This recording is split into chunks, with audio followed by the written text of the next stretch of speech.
Mukhang opa, pero putok ang hininga. Online date gone wrong. Dear Ate Ann. Ate Ann, isa ako sa mga babaeng mahilig mag-manifest ng kung ano-ano. Trabaho, pera, travel goals, pero sa pag-ibig, hala parang lagi akong sablay. Kaya naman, naisipan kong subukan ang online dating. Sabi ko, modern na ang mundo, modern na rin dapat ang paghahanap ng jowa.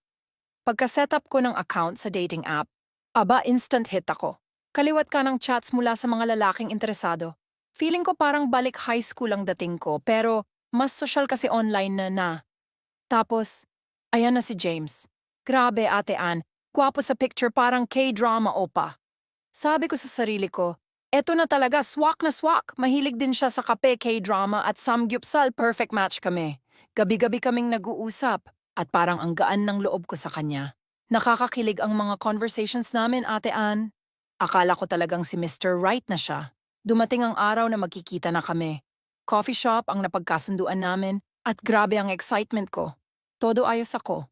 Magandang dress, killer heels, at syempre, nagpakulay pa ako ng konti sa buhok para fresh na fresh ang dating. Pagdating ko sa coffee shop, agad kong hinanap ang gwapong lalaki sa picture. May nakita akong nakaupo sa sulok naka-blue shirt. Mukha naman siyang okay mula sa malayo pero nung lumapit ako, Ate Ann, doon na nagsimula ang lahat ng di ko inaasahan. Si James nga pero Ate Ann, ang layo ng itsura niya sa picture. Para siyang version 2.0 ng sarili niya na walang update.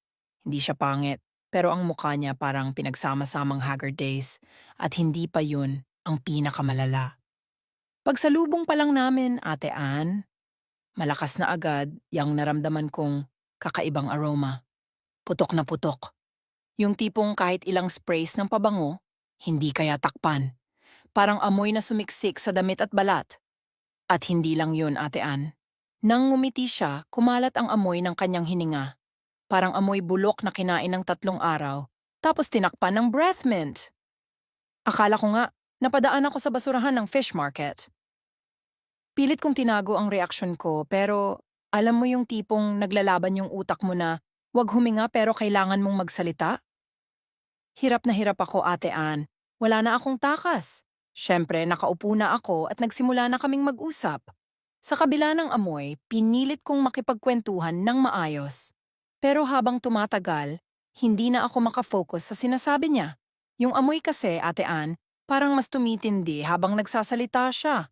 Halos hindi ko na maintindihan yung kwento niya tungkol sa trabaho niya at paborito niyang kape dahil abala ako sa pagtitiis sa amoy. Gwapong-gwapo naman si James sa picture, pero sa personal, mas mukha siyang puyat at pagod. Malinis naman ang suot niya pero Ate Ann, hindi ko maalis sa isip ko yung putok at yung mabahong hininga. Ang hirap mag-concentrate at sa bawat pagsasalita niya, parang gusto ko nang umuwi. Hindi ko na yata kaya. Dumating ang oras na kailangan ko nang umaksyon. Sabi ko sa kanya, James, mukhang kailangan ko nang umuwi. May emergency lang sa bahay. Nakangiti pa rin siya pero sa isip ko, Ate Ann, iniisip ko na kung paano ako tatakbo palabas ng coffee shop. Hindi ko na kayang magtagal pa. Pag-uwi ko, Ate Ann, unang ginawa ko ay tanggalin ang app. Sabi ko, tama na muna ang online dating. Masaya naman si James sa chat, pero sa personal, parang hindi tugma sa expectations ko.